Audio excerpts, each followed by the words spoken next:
கர்த்தருக்கு ஸ்தோத்திரம்.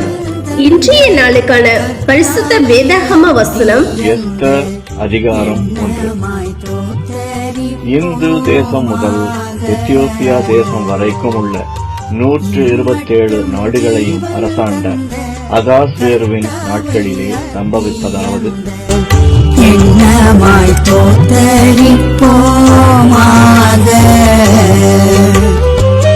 நம்மை ரட்சிக்க